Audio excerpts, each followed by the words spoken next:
Family high drama మరొకసారి తెర మీదకి వచ్చింది. నిన్నటి నుంచి కూడా ఈ హంగామా కొనసాగుతున్న విషయం తెలిసిందే. అటు దివ్యల మాధురికి దువ్వాడ శ్రీనివాస్ ఇల్లు రాసివ్వడంతో ఇప్పుడు అక్కడ మాధురి తనకు రాసిచ్చిన సంగతికి సంబంధించి నిన్న దాంట్లోకి ఎంటర్ అవ్వడం, వాణి గారు మా హస్బెండ్ కట్టిన ఇంట్లోకి తనే ఇలా వస్తుంది అంటూ కూడా ఇంట్లోకి ప్రవేశించే ప్రయత్నం చేయడము, అలాగే వాణి గారు ఇంకో ఆరోపణ కూడా చేశారు. పోలీసులు మాకు నిన్నటి నుంచి వెళ్ళి రక్షణ కల్పించట్లేదు అనేసని ఒకరికొకరు నిందారోపణలు చేసుకుంటున్న విషయాలు మనం చూస్తున్నాం. ఇక దీనికి సంబంధించి కాసేపటి క్రితమే దువ్వాడ శ్రీనివాస్ మీడియా ముఖంగా కూడా నేను మాధురికి అప్పున్నాను, ఈ అప్పున్న నేపథ్యంలోనే రేపటి రోజు మళ్ళీ నన్ను రోడ్డు మీదకి ఈడిస్తే కట్టలేని పరిస్థితి వస్తుందేమో అంటూ ఎక్కడెక్కడ అన్ని సెటిల్ చేసుకుంటున్నానంటూ కూడా ఆయన చెప్పడం జరిగింది. ఇక ఇదే అంశానికి సంబంధించి పూర్తి డీటెయిల్స్ ఉంచడానికి మా కరెస్పాండెంట్ చందు ప్రస్తుతం ఫోన్ లైన్ లో అందుబాటులో ఉన్నారు. చందు, మనం చూస్తున్నాము మరొక హైడ్రామా అయితే ప్రస్తుతం తెర మీదకి రావడం జరిగింది. ఇటు వాణి గారు ఆరోపణలు ఒకవైపు, మాధురి రియాక్షన్ ఇంకొక వైపు. ప్రస్తుతం అక్కడ పరిస్థితి ఎలా ఉంది? ప్రస్తుతం చూసుకున్నట్లయితే ఒక ట్రయాంగిల్ లో దువ్వాడ శ్రీనివాస్ కి సంబంధించి ఒక ట్రయాంగిల్ లో వాతావరణం అయితే నడుస్తా ఉంది. దువ్వాడ శ్రీనివాస్ భార్య అయినటువంటి దువ్వాడ వాణి, అలాగే దివ్యల మాధురి, వీళ్ళ ముగ్గురికి కూడా గత నెల 15 రోజుల నుంచి కూడా ఒక ట్రయాంగిల్ యుద్ధం అంటే జరుగుతుందని చెప్పవచ్చు. పూర్తి స్థాయిలో దీనికి సంబంధించి పూర్తిగా టెక్కలి సమీపాన ఏదైతే ఇల్లు ఉందో ఆ రోడ్ సైడ్ లో ఒక ఇల్లు ఉంటుంది. ఆ ఇంటికి సంబంధించి పూర్తిగా గత 2 సంవత్సరాల నుంచి దువ్వాడ వాణికి దువ్వాడ శ్రీనివాస్ కి తగులు జరుగుతున్నాయి. తగులు జరిగిన తర్వాత దువ్వాడ శ్రీనివాస్ దివ్యల మాధురితో ఉంటున్నాడు. దివ్యల మాధురితో వివాహితుల సంబంధం పెట్టుకొని నన్ను నా బిడ్డల్ని చూడట్లేదు, దువ్వాడ శ్రీనివాస్ 2 సంవత్సరాల నుంచి వేరుగా ఉంటున్నాడు అంటూ కూడా దువ్వాడ వాణి పలుమార్లు చెప్పిన సందర్భం అయితే కనిపిస్తుంది. కాకపోతే అప్పుడు వైఎస్ఆర్సీపీ ప్రభుత్వం అధికారంలో ఉంటుండగా నేనేం చేయలేకపోయాను, అందువల్ల ఇప్పుడు నా బాధనంతా చెప్పుకునేందుకు బయటకు వచ్చాను. ఇప్పటికీ కూడా నాకు న్యాయం జరగట్లేదు. ఎవరైతే దువ్వాడ శ్రీనివాస్ ఉన్నారో నన్ను నా కుటుంబాన్ని పట్టించుకోవట్లేదు అంటూ కూడా ఒక నెల 10 రోజులు చందు, ఇదంతా ఆల్మోస్ట్ ఆల్ మనకు తెలిసిన ఓల్డ్ స్టోరీ. బట్ ఇప్పుడు ఇంటికి సంబంధించి జరుగుతున్న హైడ్రామా గురించి మాట్లాడదాం. ఎందుకంటే పక్కా పగడ్బందీగా ప్లాన్ ప్రకారమే ఇంటి రిజిస్ట్రేషన్ జరిగింది అనేది క్లియర్ కట్ గా తెలుస్తుంది. ఎందుకంటే ఇవాళ లీగల్ గా లాయర్ని కూడా పక్కన కూర్చోబెట్టుకొని దానికి సంబంధించి వివరణ ఇచ్చే ప్రయత్నం చేశారు. అంటే ఏ పరంగా ఎదుర్కొనేందుకు ఇవాళ ఈ స్కెచ్ ముందుకు వచ్చిందని అనుకోవాలి. అయితే దువ్వాడ శ్రీనివాస్ చాలా తెలివిగా నేను నా పొలిటికల్ ఎదుగుదల కోసం లేకపోతే ఇంటి కట్టడం కోసం నేను 2,50,000 రూపాయలు 2,50,000 రూపాయలు దివ్యల మాధురి దగ్గర అప్పుగా తీసుకున్నాను. అందులో భాగంగానే ఒక 60 లక్షల రూపాయల వరకు కూడా ఒక పార్వతీస్వామి ఒక హెడ్ మాస్టర్ కూడా ఇవ్వాల్సి ఉంది. దానికి సంబంధించి ఇప్పటికీ ఇంటి నిమిత్తం ఇంటి నమ్మక 2 కోట్ల రూపాయలు వస్తుంది. అందుకే నేను ఇంటిని 2 కోట్ల రూపాయలకి దివ్యల మాధురి పేరు మీద రిజిస్ట్రేషన్ చేశాను. మిగతా 50 లక్షలు ఏదైతే ఉందో ఆ డబ్బులు కూడా ఆమెకి త్వరలోనే ఇచ్చేస్తాను. ఎందుకంటే కూటమి ప్రభుత్వం వచ్చిన తర్వాత నా వ్యాపారాలన్నీ కూడా దెబ్బతిన్నాయి. అందులో భాగంగానే మళ్ళీ నేను రోడ్డు మీదకి రాకూడదు, నా వాల్యూ పోకూడదు, అందుకే నేను ఒక్కొక్కటి సెటిల్ చేసుకుంటా ఉంటున్నానని చెప్పి కూడా దువ్వాడ శ్రీనివాస్ చెప్పడం జరిగింది. అయితే ఇదంతా కూడా ఒక పొలిటికల్ హైడ్రామా గానే చెప్పుకోవచ్చు. ఎందుకంటే ఎప్పటి వరకు కూడా ఆ ఇంటి కోసమే తగ్గు జరిగింది. ఎందుకంటే ఇప్పుడు ఏదైతే ఉందో దువ్వాడ శ్రీనివాస్ కావచ్చు, దువ్వాడ వాణి ఇద్దరు కూడా కోర్టు పరంగా విడిపోలేదు. ఇప్పటికీ కూడా ఇద్దరు భార్యాభర్తలే. కాకపోతే ఇద్దరు సమాజంలో ఇద్దరికి నచ్చక వేరే చోట్ల ఉంటున్నారు. అయితే దువ్వాడ శ్రీనివాస్ పేరు మీద ఉన్న ఆస్తి దువ్వాడ వానికి కూడా చెందుతుంది. అందులో భాగంగానే అసలు దువ్వాడ శ్రీనివాస్ ఈ రోజు ఆస్తి కొన్నాడంటే నా డబ్బులు ఉన్నాయని చెప్పి దువ్వాడ వాణి ఆరోపిస్తుంది. మరోవైపు అయితే చందు, అక్కడ ఇవాళ అంటే శ్రీనివాస్ మాట్లాడిన దాంట్లో అంటే ఈ 2 years లో ఆమె నాకు మనీ ట్రాన్స్ఫర్ చేసింది, ఆమె ఆస్తులు అమ్మి నాకు పంపించింది అనేసి అని ఏ ఒక్క ఆధారం చూపించినా సరే నేను దేనికైనా రెడీ అంటూ ఎమ్మెల్సీ దువ్వాడ శ్రీనివాస్ చెప్తున్నారు. ఎందుకంటే 2 సంవత్సరాలుగా ఆమెకు నాకు ఎలాంటి ట్రాన్సాక్షన్స్ జరగలేదు, నేను ఆవిడకు మనీ వేసాను తప్పితే ఆవిడ తరపు నుంచి నాకు ఏమీ రాలేదు, అంటే నేను కట్టుబట్టలతో వచ్చాను, ఆయనకు పొజిషన్ తీసుకొచ్చింది మేము అని చెప్తున్నారు. ఇంత ఆస్తులుండి మరి ఈ ఆస్తి కోసం ఏంటి అంటూ కూడా శ్రీనివాస్ చెప్తున్నారు కదా. అంటే దువ్వాడ శ్రీనివాస్ కి దువ్వాడ వాణికి అంటే నిన్న కాక మొన్న పెళ్లి అవ్వలేదు. ఇంచుమించు ఇంచుమించు ఒక 15 సంవత్సరాల నుంచి 20 సంవత్సరాల మధ్యలో పెళ్లి అయింది. ఆ టైం నుంచి కూడా ఈ టైం వరకు దువ్వాడ శ్రీనివాస్ అంటే దువ్వాడ వాణి ఉన్నత కుటుంబం నుంచి వచ్చింది. అంటే దువ్వాడ శ్రీనివాస్ కి ఈ రోజు ఎంత పొలిటికల్ గా ఆయన వచ్చారు, ఎంత పొలిటికల్ గా ఇప్పుడు ఆయన నిలదొక్కున్నారంటే దానికి కారణం నా కుటుంబం. నేను ఫస్ట్ నుంచి కూడా మా ఫ్యామిలీ కుటుంబం, రాజకీయ నేపథ్యం ఉన్న కుటుంబం అంటూ కూడా దువ్వాడ వాణి చెప్తుంది. అది జగమెరిగిన సత్యం, అది అందరికీ తెలిసిన విషయం. ఈ రోజు దువ్వాడ శ్రీనివాస్ ఈ పొజిషన్ కి వచ్చాడు. ఆ ఆస్తి కొనడానికి కూడా నా డబ్బులు, అంటే ఆస్తి ఉన్న పలంగా ఈ రోజు కొనింది కాదు, ఎప్పటి నుంచో కొన్న ఆస్తి, ఆ ఆస్తిలో నాకు వాటా ఉంటుంది. అంటే దువ్వాడ వాణి ఆరోపణలు చేసింది. ఈ ఆరోపణలు నిజం కూడా కావచ్చు. ఎందుకంటే గత 2 సంవత్సరాల నుంచి వీళ్ళిద్దరి మధ్య మనస్పర్ధలు వచ్చిన కారణంలో ఆస్తుల పంపకాలు కూడా జరుపుకున్నప్పుడు ఆ ఇల్లు సంబంధించి ఇంట్లో కూడా నీకు వాటా ఉంటదని దువ్వాడ వాణికి దువ్వాడ శ్రీనివాస్ చెప్పారని. సో ఇప్పుడు నాకు తెలియకుండా నా ప్రమేయం లేకుండా నా ఇంటిని తన భర్త ఇల్లు అంటే ఆమెకు కూడా వాటా ఉంటుంది కాబట్టి నా ఇంటిని నా లీగల్ టర్మినాలజీ ప్రకారము చందు లాయరు ఇవాళ చాలా క్లియర్ కట్ గా ఒక విషయాన్ని చెప్పిండు. స్వార్జితంతో సంపాదించుకున్న ఆస్తికి సంబంధించి తనెవరికైనా ఇవ్వాలంటే మాత్రమే హక్కు ఉంటుంది తప్పితే భార్యకు దాంట్లో ఎలాంటి వాటా ఉండదు. అందులోనూ ఆమెకు ఫైనాన్షియల్ గా ఇతను సెటిల్ చేసినప్పుడు, ఎందుకంటే 6 కోట్లతో కట్టిన ఇంట్లో తను ఉంటున్నప్పుడు ఈ ఇంటికి సంబంధించి ఆమె కోర్టుకి వెళ్ళినా చెల్లదు, అది ఏ కోసాన నిలబడదు అంటూ కూడా లాయర్ ఒక పాయింట్ పదే రేస్ చేయడం జరిగింది. మరి దీనికి సంబంధించి దువ్వాడ వాణి ఫ్యామిలీ మెంబర్స్ ఎవరైనా రియాక్ట్ అయ్యారా? హిందూ వారసత్వ అంటే లాయర్లు ఎన్నైనా చెప్పవచ్చు, ఎందుకంటే లాయర్ చెప్పినంత మాత్రాన అది నిజం అని మనం ధృవీకరించాల్సిన అవసరం లేదు. ఎందుకంటే హిందూ వారసత్వ చట్టం ప్రకారం కానీ హిందూ మ్యారేజ్ చట్టం ఏదైతే ఉందో దాని చట్ట ప్రకారం తల్లిదండ్రుల ఆస్తిలో పిల్లలకు వాటా ఉంటది, సాధారణ పత్నికి కూడా వాటా ఉంటది. వాటా లేదని చెప్పడానికి అంటూ లేదు. ఎందుకంటే దువ్వాడ శ్రీనివాస్ ఏం చెప్తున్నాడు, నేను ఆల్రెడీ దువ్వాడ వాణికి చాలా వరకు డబ్బులు ఇచ్చేసాను, కొన్ని కోట్లు ఇచ్చానని చెప్పి అవన్నీ కూడా ప్రూవ్ చేయాలి. అంటే కొన్ని 100 కోట్లు ఇచ్చానని చెప్ప అది ఎప్పుడైతే ప్రూవ్ అవుతుందో అప్పుడే దానికి లీగల్ గా టెక్నాలజీ ప్రకారం దానికి స్ట్రెంత్ ఉంటుంది. అంతేగాని చెప్పినంత మాత్రమే నిజమైపోదు. ఎందుకంటే నేను ఇచ్చేసాను దువ్వాడ వాణికి అని ఈ దువ్వాడ శ్రీనివాస్ చెప్తున్నాడు. దువ్వాడ వాణి ఏం చెప్తుంది, నా స్వాధితంతో ఆ ఇల్లు కొన్నాడని దువ్వాడ వాణి చెప్తుంది. ఇదంతా కూడా గత 2 కోట్లు లేదు, 2 సంవత్సరాల నుంచి మా ఇద్దరికి ట్రాన్సాక్షన్ లేదని దువ్వాడ శ్రీనివాస్ చెప్తాను ఉన్న సందర్భం అయితే కనిపిస్తుంది. మరోవైపు దివ్యల మాదిరికి డబ్బులు ఏ విధంగా తీసుకున్నారు, అసలు దానికి ఏ పర్పస్ తో తీసుకున్నారు, అసలు ఇద్దరికి దివ్యల మాదిరికి తీసుకున్నప్పుడు ఆ ట్రాన్సాక్షన్ ఎట్లా ఉన్నాయని చాలా క్లియర్ గా అయితే నేను ఇన్కమ్ ట్యాక్స్ కడుతున్నాను, నా దగ్గర ఉన్న ప్రతి ట్రాన్సాక్షన్ కి ప్రతి పైసాకి ప్రూఫ్ ఉంది కాబట్టి మీరు ఎలాంటి కేసులు వేసినా ఎదుర్కోవడానికి సిద్ధంగా ఉన్నాము, మేమంటే మా స్థితిగతులు ఏంటనేది మీకు తెలియదా అంటూ కూడా ప్రెస్ మీట్కి వచ్చిన రిపోర్టర్స్ ని దివ్యల మాదిరి ప్రశ్నించడం కూడా చూసాం కదా మనం. అవును, దివ్యల మాదిరికి సంబంధించి దివ్యల మాదిరి పూర్తిగా క్లియర్ కట్ గా తన ఒక క్లియర్ టైటిల్ తో ఉంది. ఎందుకంటే వీళ్ళు ఫ్యామిలీ డిస్ప్యూట్స్ అసలు ఈ తిని వల్లే ఫ్యామిలీ డిస్ప్యూట్స్ వచ్చాయని చెప్పి చాలా మంది చెప్పుకుంటున్నారు, చాలా మంది అనుకుంటున్నారు కూడా. ఏమో అది కూడా నిజమై ఉండొచ్చు కాకపోతే తను సేఫ్ గ్రౌండ్ లో తనకి వివాహం అయింది, తనకి భర్త ఉన్నాడు, తన సేఫ్ గ్రౌండ్ లో తను ఆలోచిస్తూ ఉంటుంది. ఎందుకంటే నేను సింపుల్ గా ఒకటే చెప్తుంది, నేను దువ్వాడ శ్రీనివాస్కి డబ్బులు ఇచ్చాను, సో ఆ డబ్బులు తను తిరిగి ఇవ్వలేని పరిస్థితిలో ఈ ఇంటిని గత 2 రోజుల క్రితం ఈ ఇంటిని నా పేరు మీద రిజిస్ట్రేషన్ చేయించుకున్నాడు. నాకు ఇంకా మిగతా డబ్బులు ఆయన ఇవ్వాల్సి ఉంది, సో ఇవి కాల్ చేస్తాను, ఆయన రికార్డు వినిపిస్తానని చెప్పి ప్రెస్ మీట్ లో మీడియా ముఖంగా ఆవిడ కాల్ చేయడం, ఆయన మాట్లాడటం, ఆయన కూడా క్లియర్ కట్ గా చెప్పాడు నేను ఆవిడకి 2,50,00,000 సుమారు డబ్బులు ఇవ్వాల్సి ఉంది, అందులో భాగంగానే 2 కోట్లు విలువ చేసి ఇల్లుని ప్రస్తుతం ఆవిడ పేరు మీద నేను స్వేచ్ఛాపూర్వకంగా రిజిస్ట్రేషన్ చేపిస్తున్నాను, మిగతా డబ్బులు కూడా త్వరలోనే ఇచ్చేస్తాను, నేను ప్రతిదీ ఎవరిది రూపాయించుకోను, అందులో భాగంగానే భారతదేశం మాస్టర్ ఒక ఆయనకి 60 లక్షలు ఇవ్వాలి, ఆ డబ్బులు కూడా నేను త్వరలో సెటిల్ చేస్తాను. ఎందుకంటే పొలిటికల్ గా నా కెరీర్ ని నేను డ్యామేజ్ చేసుకోవడానికి నేను ఇష్టపడలేదు, నాకు డబ్బులు ఇంపార్టెంట్ కాదు, నా కెరీర్ ఇంపార్టెంట్, నేను ప్రతి ఒక్కరికి న్యాయమే చేస్తాను తప్ప అన్యాయం చేయను అని చెప్పి చిలక పలుకులు పలికాడు.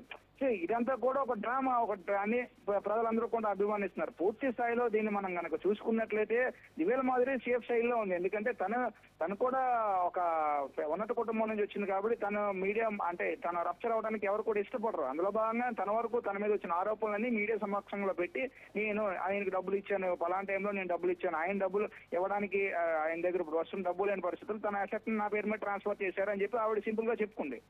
కానీ ఇక్కడ దువ్వాడ శ్రీనివాస్ పేరు మీద ఆస్తి ట్రాన్స్ఫర్ చేశాడు కాబట్టి ఇష్యూ వస్తుంది. అదే దువ్వాడ శ్రీనివాస్ వాళ్ళ అన్న ఆస్తో లేకపోతే వాళ్ళ తమ్ముడు ఆస్తో లేకపోతే సమ్ ఎక్స్ ఆస్తో ఆవిడ పేరు మీద కనుక ట్రాన్స్ఫర్ చేసి ఉంటే అసలు అంత ఇష్యూ రాదు. ఎందుకంటే దువ్వాడ శ్రీనివాసు దువ్వాడ వాణి ఇప్పటికీ కూడా భార్య భర్తలే. ఎందుకంటే కోర్టు నుంచి ఇద్దరు డైవర్స్ తీసుకున్నంత వరకు కూడా ఇద్దరు వివాహ సంబంధంలో ఉన్నట్టే, వివాహ వ్యవస్థలో ఉన్నట్టే, వారికి 2 కుమార్తెలు కూడా ఉన్నారు.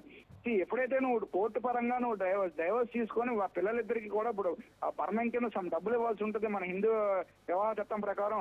అలాగే భాగంగా పిల్లలిద్దరికి కూడా దారి చూపించాల్సిన అవసరం తండ్రిగా బాధ్యత ఉంటుంది.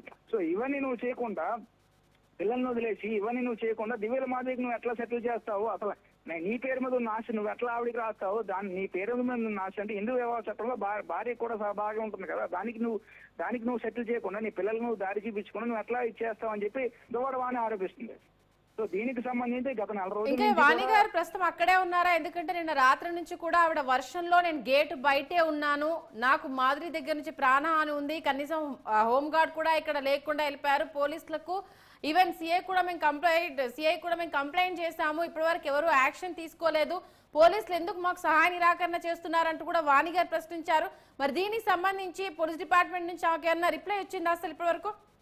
అసలు దువ్వాడ వాణికి సంబంధించి ఆవిడ టెక్కల్ జడ్పీటీసీగా ఉన్నారు. టెక్కల్ జడ్పీటీసీగా ఉన్నప్పటి నుంచి కూడా ఈ ఎప్పుడైతే ఉందో ఈ నెల ఇంచుమించు ఒక 40 రోజుల నుంచి కూడా ఏదైతే ఆ ఇంటి దువ్వాడ శ్రీనివాస్ సంబంధించిన ఇంటి ముందు నుంచి ఆవిడ ధర్నా చేస్తుంది. ధర్నా చేసినప్పుడు జడ్పీటీసీగా ఆ పోలీసులు ఆవిడకి భద్రతను ఇచ్చారు. భద్రత ఇచ్చిన తరుణంలో ఈ కేసు అంటే ఒకళ్ళ మీద ఒకళ్ళు కేసులు పెట్టుకోవడం పూర్తిగా పోలీసులకి అంటే ఇది ఒకటే కాదుగా, పోలీసులకి రిమైనింగ్ కూడా చాలా పనులు ఉంటాయి.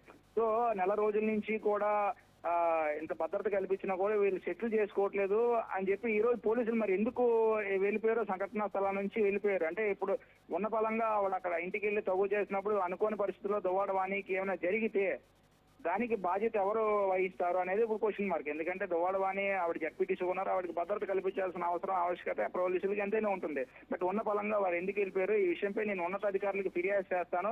కావాలనే ఇదంతా కూడా పొలిటికల్ గా నాపై కక్ష కట్టేందుకు పొలిటికల్ గా నాపై జరుగుతుంది.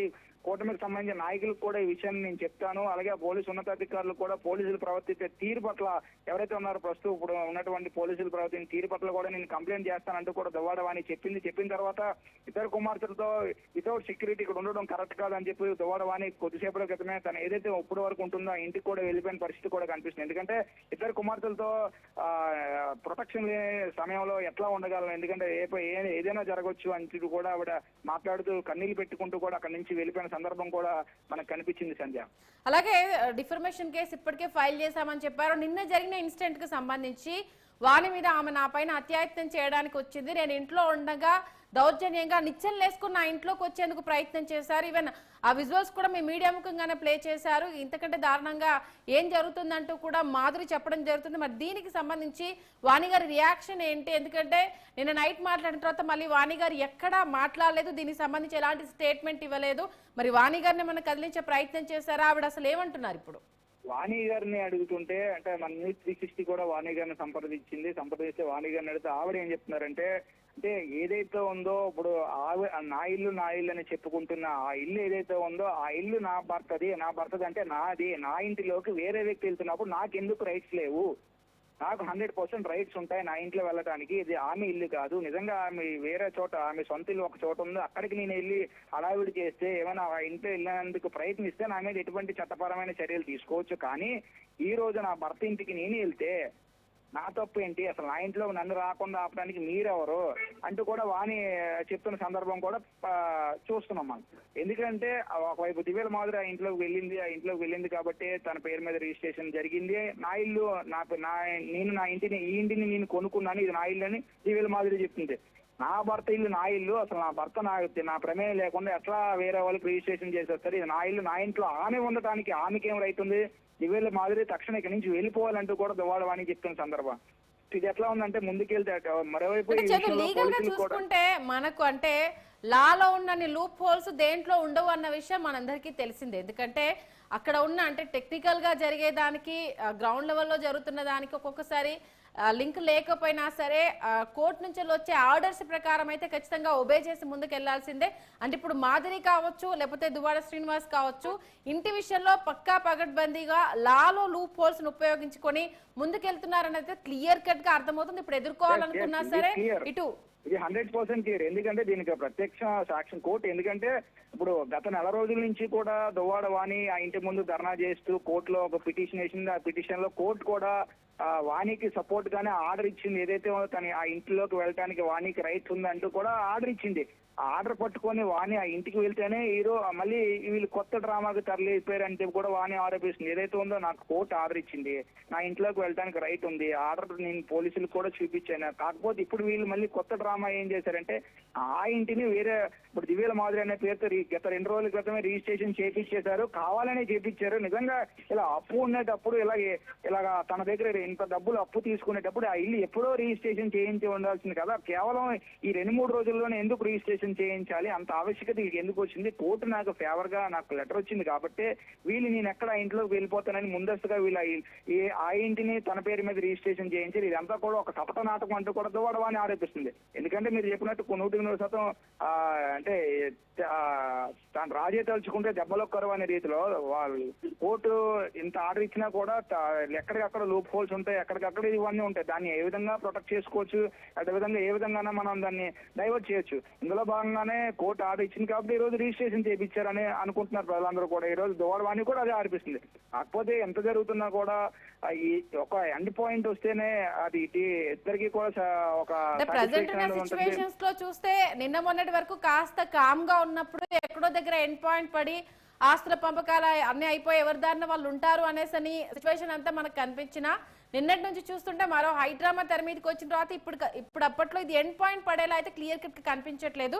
ఖచ్చితంగా అయితే ఇప్పుడు వాణి గారు దీన్ని లీగల్ గానే ఎదుర్కోవాలి. ఎందుకంటే ఇప్పుడు అక్కడ లీగల్ టెర్మినాలజీ ప్రకారం చూసుకుంటే రిజిస్ట్రేషన్ ఆమె పైన ఉంది కాబట్టి ఇప్పుడు ఏ తేల్చుకున్నా కోర్టు మెట్లెక్కాల్సిందే, కోర్టు దగ్గర తేలాల్సిందే. అక్కడి నుంచి ఏదైనా ఆర్డర్ వస్తే తప్పితే వాణి గారు ముందుకెళ్లే పరిస్థితి లేదు. చాలా పగడ్బందీగా స్కెచ్ చేస్తారనేది క్లియర్ కట్ గా అర్థమవుతుంది. మరి వాణి గారు దీన్ని ఎలా ఎదుర్కోబోతున్నారు? వాణి తరపున కుటుంబ సభ్యులు కావచ్చు, ఆయన లాయర్ టీం వాళ్ళు కావచ్చు, ఖచ్చితంగా అయితే సంప్రదించి ఉంటారు కాబట్టి దీనికి సంబంధించి అటువైపు నుంచి ఎలాంటి యాక్షన్ వచ్చే అవకాశం ఉందనుకోవాలి. అట్ ఎనీ కేసు ఎప్పుడు కూడా కోర్టు ఇదే సుప్రీం. సో కోర్టు చెప్పినట్టు ఇరుపక్షాలు నడుచుకోవాలి తప్పితే ఉన్న పలంగా ఒంటెద్దు పోకూడదు వెళ్దామంటే జరగదు, అది అసలు జరగని పని. సో దీనికి సంబంధించి ఒకనొకటి అంటే ఒక 20 రోజుల క్రితం ఇది సెటిల్మెంట్ కూడా దువ్వాడ శ్రీనివాస్ సంబంధించిన దువ్వాడ శ్రీనివాస్ వాళ్ళ బ్రదర్ వాళ్ళ కుటుంబ సభ్యులు, అదేవిధంగా దువ్వాడ వాణికి సంబంధించిన దువ్వాడ వాణి వాళ్ళ కుటుంబ సభ్యులకు రెండు పార్టీలు కూడా కూర్చొని చిట్టి అంటే ఈ విషయాన్ని ఒక ఎండ్ కార్డు తీసుకొద్దాము, ఒక దగ్గర సెటిల్ చేద్దాం అంటే కూడా ఇరు పార్టీలు కూర్చొని మాట్లాడుకున్నప్పుడు అక్కడి నుంచి కూడా సీన్ కట్ చేస్తే దువ్వాడ వాణి కానీ దివ్యల మాదిరి కానీ వీళ్ళందరూ సైలెంట్ గా ఉన్నారు. ఈ క్రమంలో దివ్యల మాదిరి సూసైడ్ అటెంప్ట్ చేయడం, తన హాస్పిటల్లో జాయిన్ అయిన తర్వాత మళ్ళీ ఆడియో టేబుల్ బయటికి రావడం, మళ్ళీ ఇదంతా కూడా మళ్ళీ వేరే కోణంలో ఇదంతా వెళ్ళింది. అసలు ఇరు కుటుంబ సభ్యులు కూర్చొని ఇద్దరికి సర్ది చెప్పిన తర్వాత ఇష్యూ అంతా కామ్ అయింది, ఎండ్ కార్డ్ పడుతుంది అనుకున్నారు. కానీ ఈ టైంలోనే దివ్యల మాదిరి సూసైడ్ అయితే ఇదంతా కూడా మళ్ళీ వేరే కోణంలోకి వచ్చేసింది. వచ్చిన తర్వాత మళ్ళీ ఇద్దరు కూడా కోర్టును ఆశ్రయించడం జరిగింది. దువ్వాడ శ్రీనివాస్ కూడా కోర్టును ఆశ్రయించాడు, దివ్యల మాదిరి కూడా కోర్టును ఆశ్రయించి దువ్వాడ వాణి కూడా కోర్టును ఆశ్రయించింది. ఈ ముగ్గురు కూడా కోర్టును ఆశ్రయించిన టైంలో దువ్వాడ వాణికి ఫేవర్ గా ఆ ఇంటిలోకి వెళ్లేందుకు తనకు ఫుల్ రైట్స్ ఉన్నాయంటూ కూడా కోర్టు దువ్వాడ వాణికి ఫేవర్ గా కూడా ఒక లెటర్ ఇచ్చింది. ఈ లెటర్ రాగానే కూడా మళ్ళీ కొత్త డ్రామా కూడా స్టార్ట్ అయింది.